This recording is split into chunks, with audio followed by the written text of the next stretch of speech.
የአንድን ሀገር ፕሬዝዳንት ቀርቶ የአንዲትን ሀገር መሬት በኃይል መያዝ በፍጹም የተከለከለ ነው። ይህንን ያለው አሜሪካንም ቬንዙዌላንም አባል ያደረገው የተባበሩት መንግስታት ቻርተር ነው።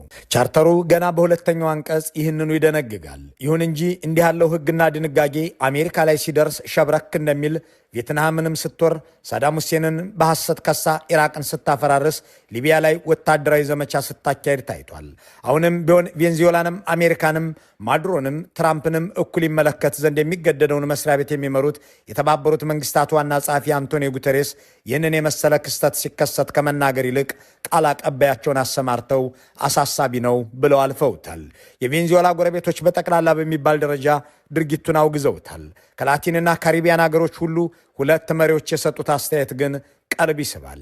የኩባው ፕሬዝዳንት የወንጀል ጥቃት ሲሉ የአሜሪካውን ፕሬዝዳንት ድርጊት ኮንነውታል። በእርግጥም ነገሩ ወንጀል ነው በተባበሩት መንግስታት ቻርተር። የብራዚሉ ፕሬዝዳንትም ይህ ለሌሎች ሀገራት ሁሉ መዘዝ አለው በማለት ነግበኔ በሉ የሚል ይዘት ያለው መግለጫ አውጥተዋል። ለአሜሪካ ፕሬዝዳንት ያልተገዛህ መሪ ሁሉ ለራስህ ስትል ይህንን ነገር አውግዝ ማለታቸው ነው። ዘለንስኪን አስሬ ያመጣለሁ ብለው ዩክሬንን የወረሩት የሩሲያው ፕሬዝዳንት ፑቲን በጽህፈት ቤታቸው በኩል ባወጡት መግለጫ የአሜሪካን ድርጊት ሉዓላዊ ሀገርን በትጥቅ መውረርና ሕግ መጣስ ነው ብለዋል።